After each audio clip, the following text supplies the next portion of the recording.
Tanong ko yun eh. Walang makasagot sa akin eh. Asa ng Diyos nung hindi pa nililikha langit at lupa?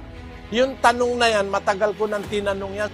Asa ng Diyos nung hindi pa nililikha ang langit at lupa? Basahin natin ang 8:22 ng Kawikaan. Inari ako ng Panginoon sa pasimula ng kanyang lakad, bago pinasimulan ang kanyang mga gawa ng una. Ako'y nalagay mula noong araw, mula nang walang pasimula, bago nalikha ang lupa. Ako'y nailabas ng wala pang kalaliman, nang wala pang mga bukal na sagana ng tubig.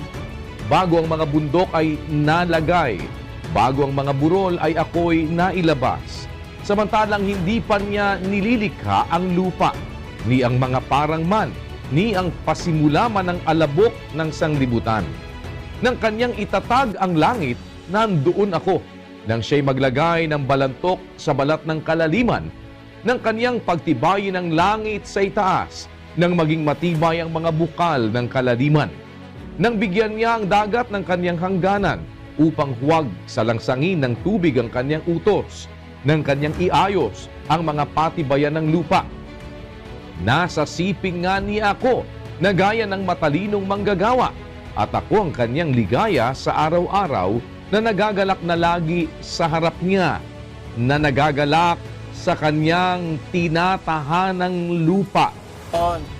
Bago pala nilikha ng Diyos ang ating lupa, ang earth, bago niya nilikha ang earth na ating lupa, meron siyang tinatahanang lupa, the habitable part of His earth. The Bible uses the term habitable part of His earth. The Lord Jesus Christ, being the wisdom of God, speaking in this verse, is rejoicing in the habitable part of His earth, of the earth of the Lord. The Lord possessed me in the beginning of His ways, before His works of old. He was speaking about Himself and the Lord. And the wisdom says, when He established the heavens, I was there. Tapos dun sa verse 31, ang sabi niya doon, rejoicing in the habitable part of His earth. Nagagalak sa kanyang tinatahanang lupa. Merong tinatahanang lupa ang Diyos bago niya nilikha ang langit at ang lupa. So hindi siya sa langit nakatira nung umpisa. Meron siyang tinatahanang lupa, habitable part of His earth. Kaya mga kapatid, ito, impormasyon ito from the wisdom of God.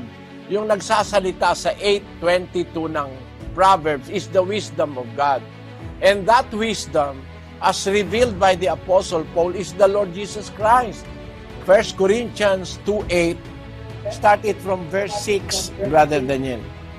Howbeit we speak wisdom among them that are perfect, yet not the wisdom of this world, nor of the princes of this world that come to naught. But we speak the wisdom of God in a mystery, even the hidden wisdom which God ordained before the world unto our glory, which none of the princes of this world knew. For had they known it, they would not have crucified the Lord of glory. That is it. The Apostle Paul is speaking about wisdom older than the universe. Which wisdom, according to him, none of the princes of this world knew. For had they known it, they would not have crucified the Lord of glory. Kaya ibig sabihin, yung wisdom na nagsasalita doon sa 8:22 ng Proverbs is the Lord Jesus Christ, the Son of God, who is with the Father, kasama ng Ama bago pa nilikha ang langit at ang lupa. Saan sila magkasama? Doon sa lupa, sa earth ng Diyos, rejoicing in the habitable part of His earth, na nagagalak sa kanyang tinatahanang lupa.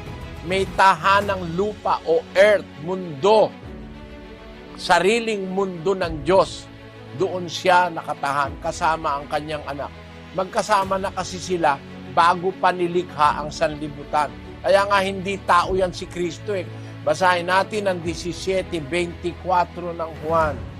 Ama, yaong mga ibinigay mo sa akin ay ibig ko kung saan ako naroroon, sila naman ay dumuong kasama ko, upang makita nila ang kaluwalhatian ko na ibinigay mo sa akin, sapagkat ako'y iyong inibig bago natatag ang sanglibutan. Kasama na sila bago natatagan sa sanlibutan eh. Doon nga sila magkasamang mag-ama sa tinatahanang lupa ng Ama.